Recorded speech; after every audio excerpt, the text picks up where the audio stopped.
So, with Heaven's official blessing, with season two, and then with the manhwa not like, being continued, I read the novels, like all 8 volumes.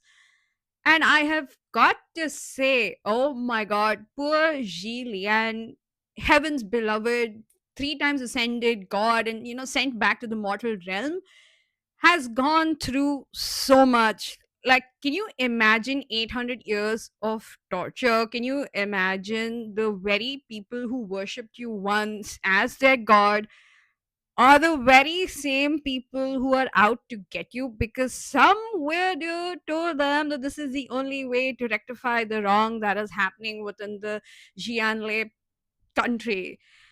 It is so sad. This poor man has lost so much. Like, he's lost his kingdom, he's lost his parents to suicide. He's lost everything that one can imagine losing, and obviously he's gone through those emotions of the lows and he's reached rock bottom. And even after all that, Jian Li has chosen to be so kind and so soft. Like, obviously, and it kind of made me remember of the some of the shameful things we've all done. Like, we all do some shameful things, we all do things we don't want people to know about. And it's the same with him. Like, he realizes he's a god, and then he chose to break through that cycle of revenge. He chose to break through the cycle of bitterness, and he chose to be kind. Kindness is a strength. It does take a lot of strength to be kind. And when you think about the Crown Prince Xianle, it is. He chose to be kind. He is so strong for that. And how can I forget Hua Cheng or San Lang? Our beloved San Lang, he has waited for his god for 800 years. There is so much incredible patience in someone like that to wait 800 years. Can you imagine somebody creating sculptures of you for those 800 years, awaiting your return patiently, and the day that they find out you are back, immediately running to see you without giving a hint of who you are? Oh my god.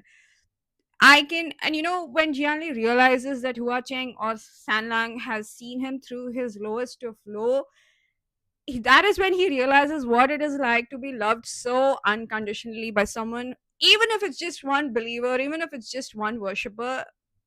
To be loved so unconditionally like that, it made my heart full. Like, if you haven't read the novel To Heaven Official's Blessing, I would absolutely recommend it. Like, all the challenges and tribulations they go through individually and together, beautifully explained. Like, I have probably reread that novel so many times now, and it just still makes my heart so full. And I hope that we are all able to find such unconditional and such devoted love from people around us. Like, if anything at all, let that be your takeaway from the novels. If anything at all, let it be that, while we're sitting and crying over people who don't even text us back, Hua Cheng went forward for 800 years, created sculptures of his beloved, and waited for him with that patience. So, yeah, I hope we all find that sort of love with patience and unconditional devotion for each other. Anyway, those are my thoughts on Heaven Official's Blessing novels. Comment below. Let me know what are your thoughts.